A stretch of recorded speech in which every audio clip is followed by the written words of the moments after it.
Sur la situation à Gaza, les efforts déployés par la communauté internationale, mais surtout par l'Égypte pour aider les sinistrés dans la bande de Gaza. Nous avons le plaisir d'accueillir dans le studio M. Ahmed El Sinos, et vous êtes consultant international en gestion et en économie. Bonsoir. Bonsoir à vous. On va commencer par un angle de la situation dans la bande de Gaza. On parle des appels qui se sont multipliés hier pour laisser passer l'aide humanitaire d'urgence de la bande de Gaza, théâtre de violents combats entre le Hamas palestinien et les forces israéliennes. Ceci intervient au moment où de violents combats au moyen d'armes automatiques et anti-chars dans le nord de la bande de Gaza, où l'armée israélienne opère également au sol depuis vendredi soir. Saliha Mediyarachoucha nous donne les détails.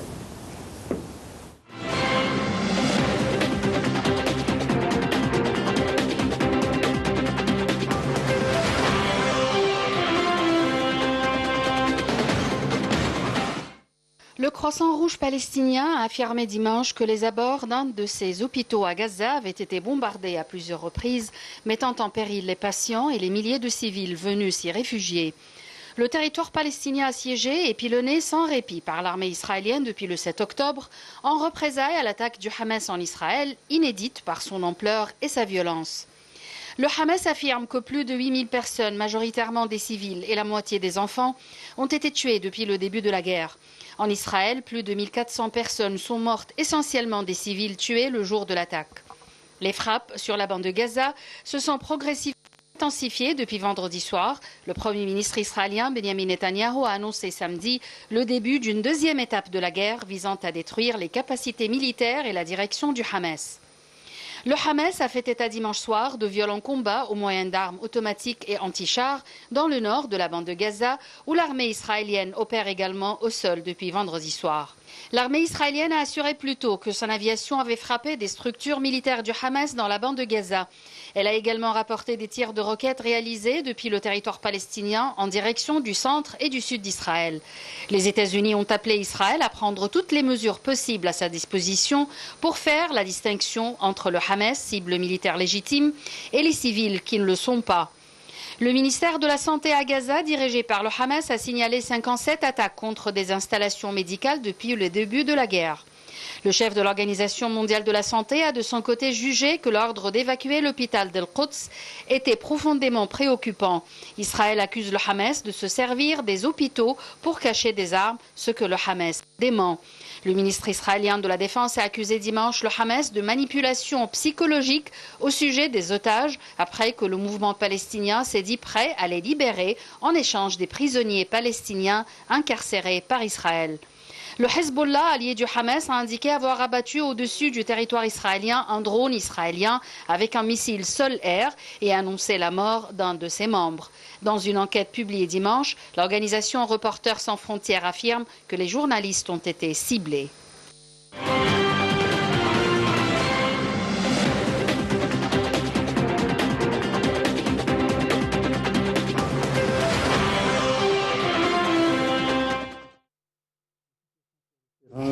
Tel est notre débat avec M. Ahmed El Sinos.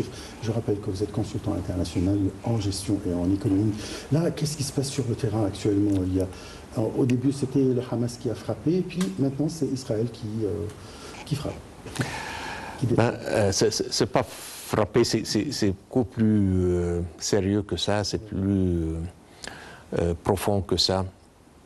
Je pense que ce qui est en train de se passer, c'est un peu, on peut l'appeler du génocide, on peut appeler de crimes de guerre, on peut l'appeler pas mal de choses. Si vous me permettez, j'aimerais bien prendre la position, pas des Palestiniens, pas des Arabes, mais au contraire, je vais prendre la position des Israéliens. Je pense que ce qui est en train de se passer, ce n'est pas vraiment dans l'intérêt des Israéliens. Les Israéliens, il me rappelle bien, une fois, Anis Mansour avait écrit, le grand écrivain égyptien et philosophe aussi, il avait écrit ou donné un exemple qui, je pense qu'il est très applicable aujourd'hui. Ce qu'il a dit que si jamais tu as quelques cafards ou un souris à la maison, tu ne brûles pas ta maison.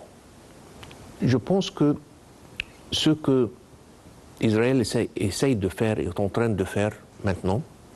Ils sont en train de brûler la maison, ce qui est Gaza, pour chercher peut-être 5 000, 10 000 personnes qui sont dispersées normalement sous de la terre et dont 2,5 millions de personnes. La probabilité de trouver 10 000 personnes sur 2,5, c'est pratiquement non existante. Donc, qu'est-ce que tu est-ce que vraiment tu veux trouver Hamas? Est-ce que vraiment tu es intéressé à éradiquer Hamas? Parce que c'est pas ça ce que tu es en train de faire.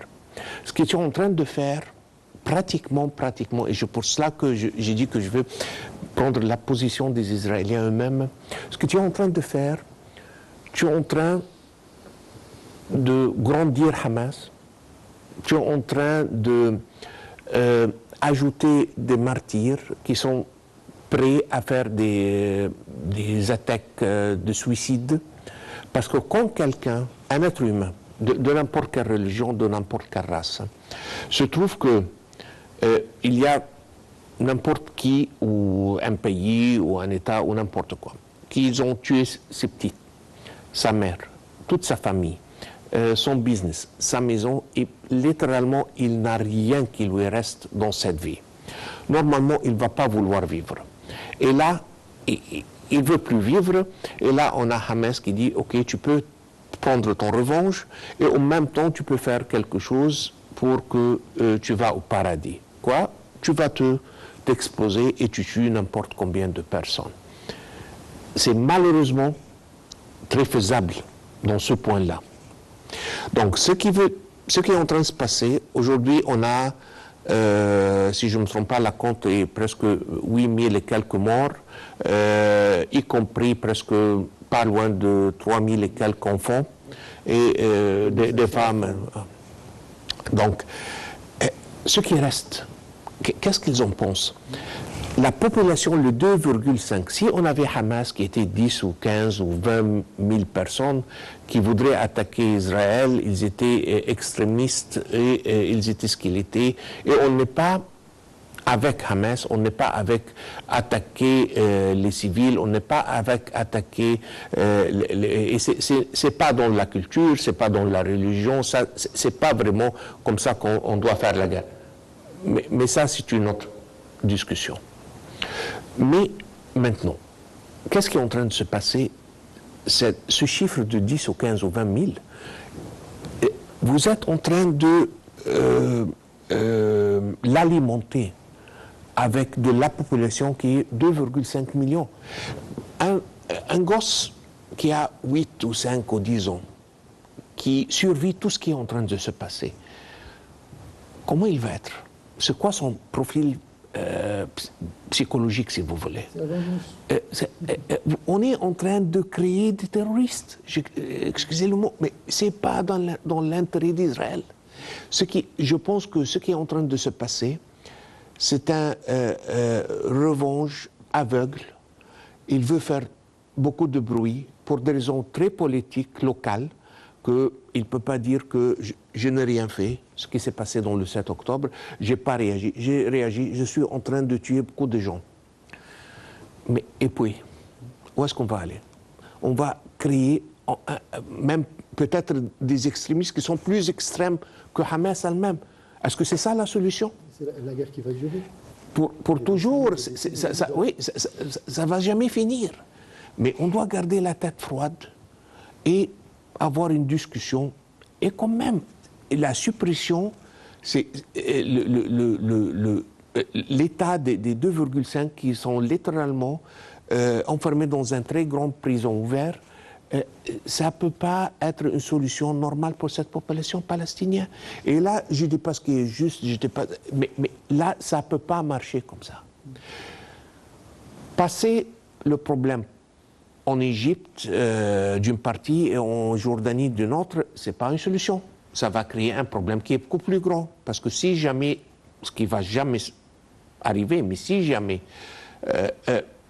l'Égypte peut accepter qu'on peut avoir les habitants de Gaza à Sinaï, ce qui ne va jamais se passer. Mais si on estime seulement pour l'argument qu'on pourrait faire ça. Qu'est-ce qui va se passer? Un jour, il va avoir un de ces Hamas ou n'importe Kataib Azz-Din ou n'importe qui va jeter quelque chose, une petite roquette ou quelque chose comme ça sur Israël. Israël va réagir, mais là, ils vont réagir sur le terrain égyptien. Contre l'Égypte. Contre l'Égypte, que l'Égypte ne peut pas accepter. Un pays comme l'Égypte ne peut pas accepter d'être attaqué exprès. Ce n'est pas comme les 2 dernières attaques qui étaient fautifs ou des erreurs, et ne pas répondre. Donc on est en train d'arriver à une escalation que personne ne veut. L'Égypte peut avoir toutes les opinions qu'elle veut pour l'Israël, mais l'Égypte ne veut pas rentrer en guerre avec Israël. Et le chef d'État était très clair et il a catégoriquement dit ça, qu'il ne veut pas rentrer dans une guerre. Donc, qu'est-ce qu'ils sont en train de faire? Moi, je pense que ils n'utilisent pas la logique. Ils ne sont même pas en train de penser d'une façon stratégique que c'est quoi leur intérêt. C'est pour cela que j'ai dit que même si je vois ce qui est en train de se passer, pour répondre à votre question, à Gaza, même du prospectif israélien, c'est très fautif. C'est exactement, c'est ça ma question là. Israël s'est réveillé le 7 octobre avec quelques 5000 missiles qui a tué et des soldats et des civils, etc. etc. Quelle pourrait être la réaction raisonnable? On doit comprendre et creuser pour comprendre les racines de ces problèmes. Parce que j'ai entendu quelques interviews qui étaient très intéressantes. C'était quelques filles qui travaillaient dans l'armée et ils étaient responsables pour la surveillance du mur qui était entre Gaza et Israël, littéralement pour empêcher ce qui s'est passé. Donc, qu'est-ce qu'on apprend de ça? On apprend de ça quelque chose que tout le monde connaît, qu'il n'y a pas un système de sécurité qui est 100% efficace. N'importe quel système, on peut toujours trouver un petit trou et on peut y passer. Oui. Et puis, qu'est-ce que ça veut dire? Ça veut dire que tout simplement que la solution ne peut jamais être dans la sécurité et dans le militaire. On doit avoir une discussion, on doit avoir un genre de négociation pour que ce peuple ait un peu d'espoir pour qu'il puisse vivre. Mais quand on est en train de penser qu'on peut les mettre sur surveillance 24 sur 24, 7 jours sur 7, et on pense que jamais personne ne va y passer, le 7 octobre était la preuve que c'est pas ça la solution, parce que n'importe quel système peut échouer. Et ça, c'est passé. Oui, allez-y. Et ils ont trouvé que même quand ils pensaient qu'ils ont eu toute la technologie au monde, ils ont eu des traces qu'ils ont eu des choses qui ont bloqué cette technologie et les Hamassiens ont pu échapper. Mais c'est ça exactement. Ce qui s'est arrivé le 7 octobre, c'est arrivé. Alors, il y a un gouvernement dirigé par Benjamin Netanyahou. Qu'est-ce qu'il pourrait faire devant son peuple? Est-ce qu'il voulait vraiment, il se venge pour garder sa place, garder le gouvernement, puisqu'il y a beaucoup de voix en Israël qui demandent son démission. Oui. Et pas seulement en Israël, même il y avait des juifs orthodoxes, je l'ai vu sur une chaîne américaine, et ce n'est pas une chaîne Moyen-Orient. Oui, les orthodoxes, hein, ils sont contre ce gouvernement, parce qu'ils voient qu'ils ne sont pas en train de travailler même pour l'intérêt d'Israël. Je pense tout simplement il doit être d'un côté ou l'autre, si vous voulez, raisonnable. Il doit, une deuxième fois, je pense que c'est une analogie qui est intéressante, mais je pense que Netanyahou a fait plus ou moins la même faute, exactement la même faute que le président Sadat a fait. C'est quoi cette faute? Les deux ont pensé qu'ils peuvent, à travers les islamistes, avoir arriver à leur objectif. Le président Sadat a fait sortir les frères musulmans des prisons pour qu'ils pensaient à l'époque pour qu'ils met un contrepoids contre un risque de socialisme ou du communisme en Égypte. Et Netanyahou a fait la même faute. Netanyahou, c'était lui, et il était très fier, il en était très fier. C'est lui qui a donné ce pouvoir à Hamas pour que Hamas devienne presque un contrepoids contre l'autorité palestinienne légitime. Et il a affaibli cette côté des Palestiniens et il s'est assuré qu'il garde toujours un conflit entre les deux côtés et pour que il peut toujours utiliser le prétexte que je veux me mettre d'accord ou je veux négocier avec qui si les Palestiniens ne peuvent pas eux-mêmes s'unifier, comment moi je peux avoir un paix.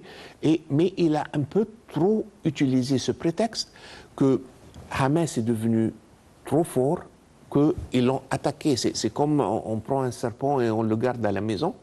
Et on pense quand on le soigne bien et on prend soin, ça ne marche pas comme ça. C'était la faute du président Sadat.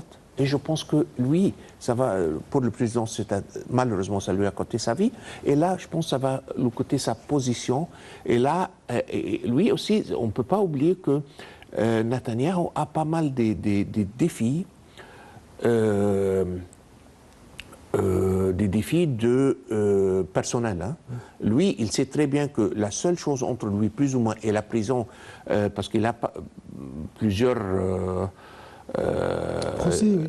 procédés contre lui, surtout il risque d'aller en prison. C'est ce qui le garde hors prison, c'est vraiment sa position comme Premier ministre.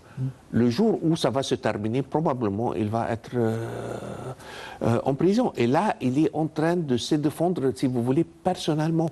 Mais son vision, où est-ce que tu veux aller? Il y a 2,5 millions de personnes là-bas. Tu vas tuer combien avant de t'arrêter? Et on doit remarquer aussi, parce que ça, je suis en train de suivre un peu de près, la façon avec laquelle le discours américain, je vois que le discours américain est en train de changer maintenant. Ça a commencé qu'on a un conditional support, oui, un support inconditionnel, n'importe ce qu'il fait, on supporte Israël. Aujourd'hui, le discours a changé un peu et le président lui-même américain a dit que Israël doit prendre... a le droit de se défendre. Mais toujours en gardant les règles, en restant vigilant avec les règles d'engagement et tout ça.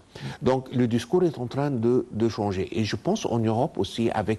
ce qui est... On a été un peu dessus, qu'on voit... Parce que toujours les pays occidentaux, européens surtout, sont en train nous donnons des leçons sur la démocratie et les droits des hommes, etc. etc. OK. Maintenant, quand les supports du peuple palestinien vont mettre une application pour avoir un groupement ou manifestation de support, ils n'ont jamais donné la permission. Mais le contraire est vrai. Donc, on peut... Aller où, là en France, spécialement. Parce qu'en France, il y a eu des manifestations. Mais elles n'étaient pas légales. Elles n'étaient pas légales. En Angleterre, c'était légal. Hier, il y a eu 1 demi-million de personnes. Absolument, absolument, en Angleterre. Mais en France, quand ils sont partis dans la place de la République, c'était pas légal. Et ils risquaient, chacun des personnes là-bas, ils risquaient d'être en peine de prison, je pense, jusqu'à 5 ans, si je ne me trompe pas, dans la loi française. Donc là, quand ils ont mis l'application, ils ont demandé le droit de se manifester, ça a été nié. Mais le contraire n'est pas valide. Donc, il y a un écrivain qui a gagné le prix Nobel avec un bouquin qui était très intéressant qui s'appelait Animal Farm. Et là, il parlait des droits des animaux. C'était un peu fiction, mais qu'il y a des animaux qui sont beaucoup plus égaux que les autres animaux. Donc l'égalité, ça doit être plus ou moins sur le même niveau. On ne peut pas être très permissible et très ouvert d'un côté et de l'autre côté être trop strict. Quel est ça, le rôle c'est des pas juste. États-Unis aujourd'hui pour mettre un terme à cette catastrophe qui se passe dans la bande de Gaza? Je pense les États-Unis ça vient aussi dans un temps qui est très délicat pour les États-Unis parce qu'on est juste pas loin des élections. Le pouvoir des lobbies juifs pour Israël en États-Unis est énorme. Donc il n'y a personne, ou aucun candidat pour la présidence américaine qui peut risquer que d'être sur le mauvais côté de cette énorme force locale. Donc là, ce qu'ils pensent, c'est une chose, comment ils doivent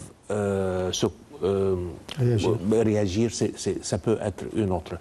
Donc, je pense que les États-Unis vont commencer par aider, mettre un tout petit peu de pression ou une demande sur l'administration israélienne pour qu'ils permettent aux Égyptiens de laisser passer les supports humanitaires à Gaza. Je pense que ça a commencé, mais on est très loin. Ça reste, je pense, plus ou moins, ça reste symbolique, si vous voulez. Mais sur le terrain, c'est une goutte dans un océan, c'est pas plus. Et peu à peu, on peut augmenter ça jusqu'à ce que les Israéliens un peu se calment, si vous voulez. Je pense qu'ils sont en train de donner un peu du temps aux Israéliens qu'ils puissent faire quelque chose qu'ils peuvent avec dire qu'on est victorieux d'une façon ou de l'autre. Je pense que c'est ça ce que Netanyahou est en train de chercher. Parce que jusqu'à aujourd'hui, qu'est-ce qu'il a fait? Qu'est-ce qu'il a régi? Lui, il a été humilié.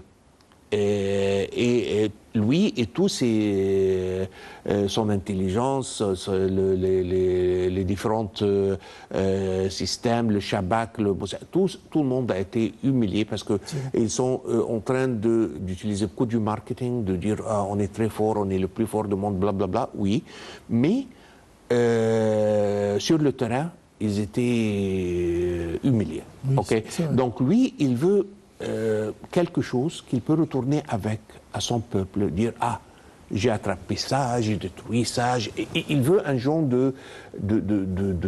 Jusqu'à maintenant, ça n'a pas été réalisé. Non. Ça n'a pas été. C'est plus ou moins le contraire, si vous voulez. Le secrétaire général des Nations Unies, Guterres, a fait des déclarations très fortes, si on parle de peut-être très crédibles, très courageuses, concernant le droit des Palestiniens de se défendre, puisqu'ils sont sous occupation quand même. Ça fait qu'est-ce qu'ils ont souffert depuis des années. Et la réaction de l'ambassadeur d'Israël était la plus bizarre, et c'était une première, je pense, si je ne me trompe pas, dans l'histoire des États-Unis, des Unions Unies. Et il a attaqué avec une façon qui est hors de toute diplomatie. Si on était dans un bar et c'était une bagarre dans un bar, c'est pas comme ça. Même si tu as un opinion. Même le licenciement du secrétaire général. Il a demandé ça, et puis il a nié. Ils ont décidé de nier le visa de rentrée pour les employés des Nations Unies en Israël. C'est pas comme ça que les choses. Mais ça vous démontre aussi, quand une réaction pareille, ça vous démontre que la humiliation et la pression que ces gens, ou le gouvernement présente israélien, se sont.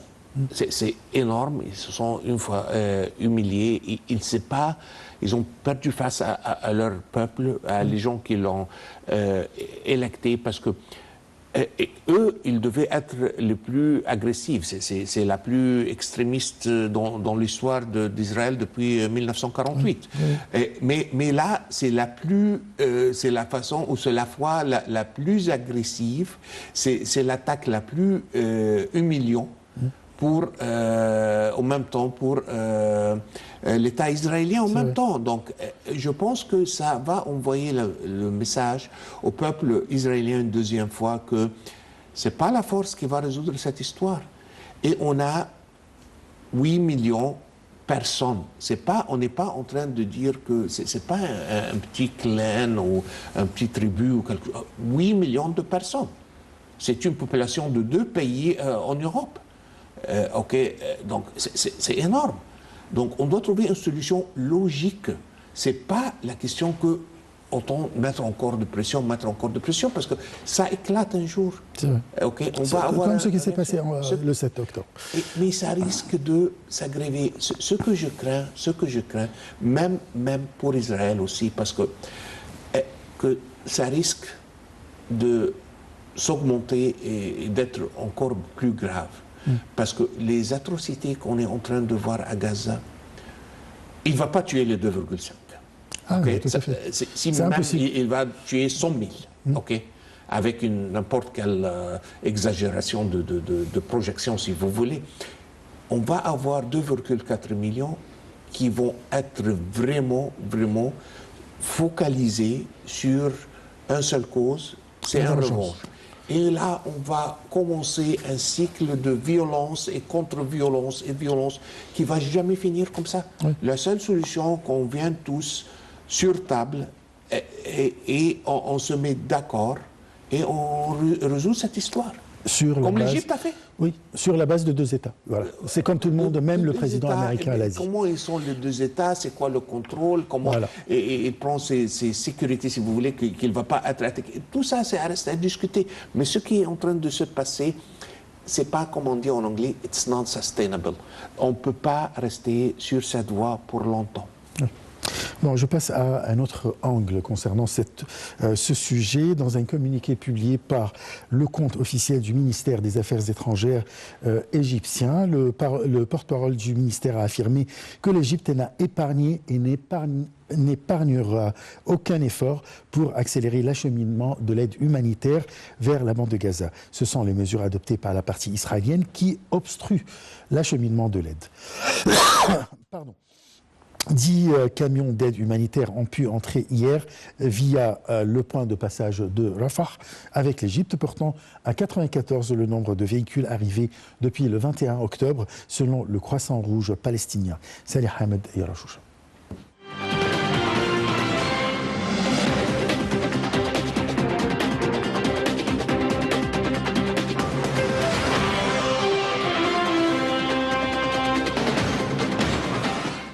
L'Égypte n'a épargné et n'épargnera aucun effort pour accélérer l'acheminement de l'aide humanitaire vers la bande de Gaza. Ce sont les mesures adoptées par la partie israélienne qui obstruent l'acheminement de l'aide. Ces déclarations ont été faites par le porte-parole du ministère des Affaires étrangères, Ahmed Abouzeid, en réponse aux interrogations de nombre de journaux et agences de presse étrangères concernant les raisons du retard dans l'acheminement de l'aide, malgré la situation humanitaire critique dans la bande de Gaza. 33 camions d'aide humanitaire sont entrés à Gaza dimanche via le point de passage de Rafah, à la frontière avec l'Égypte, a indiqué le Bureau de coordination des affaires humanitaires de l'ONU, OCHA. Il s'agit du convoi le plus important à pénétrer dans le territoire palestinien assiégé depuis la reprise limitée de l'acheminement de l'aide humanitaire le 21 octobre, a précisé le bureau onusien. Bien que cette augmentation soit bienvenue, un volume d'aide beaucoup plus important est nécessaire sur une base régulière afin d'éviter une nouvelle détérioration de la situation humanitaire désastreuse, y compris des troubles civils, a indiqué OCHA dans son rapport quotidien sur la guerre entre Israël et le Hamas. L'entrée de toute urgence de carburant pour faire fonctionner les équipements médicaux et les installations d'eau et d'assainissement est particulièrement nécessaire, poursuit le rapport. Israël a bloqué toutes les livraisons de carburant, affirmant que le Hamas en profiterait pour fabriquer des armes et des explosifs. Les convois d'aide humanitaire vers Gaza, soumis à un blocus israélien depuis 2007, et l'arrivée au pouvoir du Hamas ont été interrompus après l'attaque du Hamas.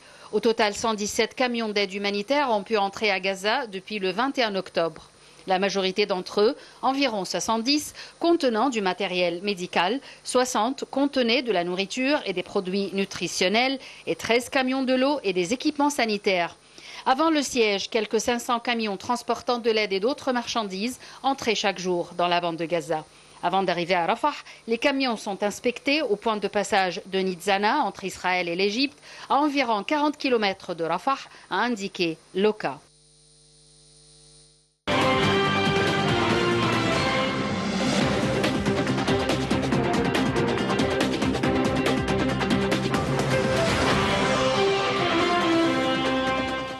Monsieur Ahmed El Nassef, je rappelle que vous êtes consultant international en gestion et en économie. Là, depuis le premier jour, Israël a annoncé qu'elle va complètement interdire tout acheminement, soit en gaz, en eau, en carburant, en nourriture, pour la bande de Gaza, comme punition pour le Hamas, pour que la justification, c'est que Hamas n'utilise pas ces acheminements pour attaquer Israël. Aujourd'hui, la situation n'est pas la même. Tout simplement, et comme par l'accord, le 4e accord de Genève, ça c'est un crime de guerre. Point final. Okay? Dépriver une population des bases des nourritures essentielles, des premières nécessités, de nécessité pour rien que pour une deuxième fois, pour comme chercher un souris dans une maison. On est en train de brûler la maison pour chercher 10 000 personnes qui sont dispersées dans 2,5 millions de personnes et dépriver les 2,5 des nécessités basiques de vie, c'est un crime de guerre. Et c'est pour cela qu'il y a des systèmes d'intelligence pour que tu cherches les personnes que tu veux chercher. Une deuxième fois, on n'est pas dans la discussion, est-ce que Hamas ici ou ça c'est pas la discussion. Même s'il veut aller chercher Hamas, c'est pas ça la façon. C'est pas de dépriver 2,5 millions d'eau potable. C'est un crime de guerre. C'est pas logique. On a vu juste aujourd'hui, si je ne me trompe pas, ou hier, que Elon Musk a dit qu'il va, parce qu'il a verrouillé tous les réseaux d'Internet. Donc Elon Musk a dit que je veux leur fournir de l'Internet Starlink. Et eux, ils ont dit qu'on va réagir à ça. Mais tu ne peux pas te faire ennemi avec tout le monde. Et il y a un minimum dans une guerre. Et c'est pour cela qu'on est toujours humain. Et une des choses que je pense cette guerre est en train de démontrer, même sur le niveau diplomatique mondial, malheureusement, il y a des vies qui sont perçues, qui sont moins chères d'autres vies. Et ça fait très mal. Ça fait très mal. C'est mondial. Mondial. C'est l'injustice. Je me rappelle très bien mondiale. Quand la guerre en Ukraine a commencé, il y a un reporter qui a dit ce sont pas des gens de Moyen-Orient, ce sont des Européens comme nous qui sont en train de mourir ici. Dire une parole comme ça veut dire beaucoup. Donc, avant que on a des organisations qui sont en train de blâmer l'Égypte pour les droits des homosexuels, je pense qu'il y a pas mal de choses qui doivent être résoudre. On doit pour tous commencer de voir une vie palestinienne aussi chère qu'une vie israélienne. On ne veut pas que personne perde sa vie. Et il y a, même dans un conflit, même dans une guerre, il y a des façons de régler ça. Oui. Ça ne peut pas être dépriver de nourriture. C'est même au Moyen-Âge. On ne faisait pas ça. On se rappelle tout des films de Saladin et tout ça. On ne faisait pas ça. Ce n'est pas humain, même dans une guerre. C'est vrai. Autrement, malheureusement, on perd notre humanité et on devient comme des animaux, malheureusement. C'est pratiqué contre des civils, mais c'est ça, des femmes, des enfants, voilà, des civils. En plus, on a tous condamné. C'est pas qu'on est en train de priver. Vous avez tout à fait raison. C'est pas qu'on est en train de priver un armée de sa nourriture. C'est pas un armée. Ok, on peut les mettre un peu sur un peu de stress. Mais des femmes, des petits. Quand il y avait un docteur un médecin qui était en train de dire que je pense qu'il avait quelque chose comme 30 ou 40 enfants dans les incubateurs dans un hôpital. Et dans quelques heures, quand il était en train de donner son discours, il va plus avoir d'électricité parce qu'il va plus avoir de gasoil pour faire l'électricité. Ils vont tous mourir. C'est pas humain. Et une mère qui voit ça se passer à son fils, est-ce qu'on peut lui demander plus tard d'être raisonnable si jamais elle peut faire quelque chose contre Israël? Je pense qu'on est en train d'augmenter et alimenter la base des terroristes contre Israël. Je pense qu'ils sont en train de se tirer sur le pied. Ils sont en train de se faire très mal parce que seulement ils sont myopiques. Ils sont en train de regarder seulement tout près mais ils ne regardent pas. Et puis quoi? Je pense aussi que Hamas a fait la même faute. Ok, c'est très bien d'attaquer, de faire toutes ces manœuvres. Mais et puis quoi? Parce que tu as pensé tout le monde, y compris nous, on a bien condamné l'attaque contre des civils, soit israéliens, soit palestiniens. Absolument. On est tout à fait contre. Absolument. Et de ne pas calculer. Il y avait un Égyptien aussi qui a dit quelque chose qui est très intéressant.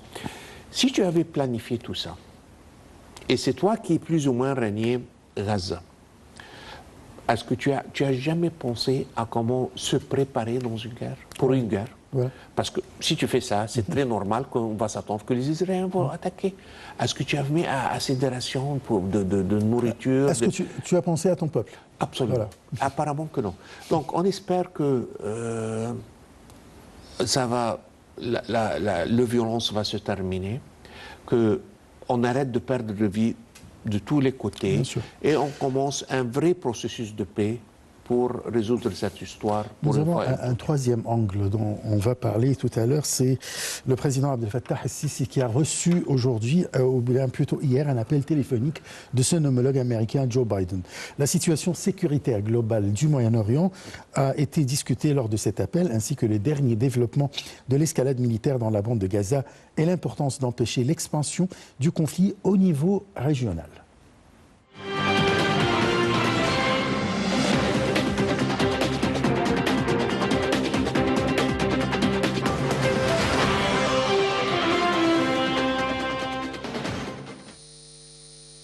Le président Abdel Fattah el-Sisi a reçu hier un appel téléphonique de son homologue américain Joe Biden.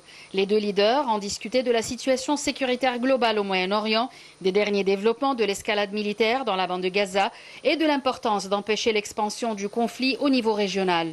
À cet égard, le président el-Sisi a affirmé la position de l'Égypte sur la nécessité de parvenir à une trêve humanitaire immédiate et de renforcer les efforts intensifs entrepris par l'Égypte en coopération avec les Nations Unies et tous les acteurs internationaux, surtout les États-Unis, pour faire arriver les aides humanitaires, médicales et de secours au peuple de Gaza.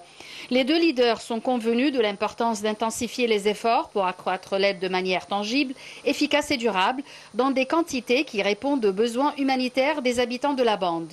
L'appel a également abordé les différentes dimensions de la situation actuelle dans la bande de Gaza. Le président el-Sisi a affirmé la position ferme de l'Égypte de rejet des politiques de sanctions collectives et de déplacement, soulignant que l'Égypte n'a pas permis et ne permettra jamais le déplacement des Palestiniens de la bande de Gaza au territoire égyptien, tandis que le président américain affirmait le rejet des États-Unis du déplacement des Palestiniens hors de leur terre et a exprimé sa grande appréciation pour le rôle positif joué par l'Égypte et la direction égyptienne dans cette crise. Les deux dirigeants ont passé en revue les derniers développements concernant le dossier des détenus dans la bande de Gaza. De même, ils ont discuté des perspectives de coopération conjointe pour mobiliser les efforts internationaux afin de relancer le processus de paix dans le but de mettre en œuvre la solution à deux États et l'établissement de l'État palestinien conformément aux décisions de la légitimité internationale.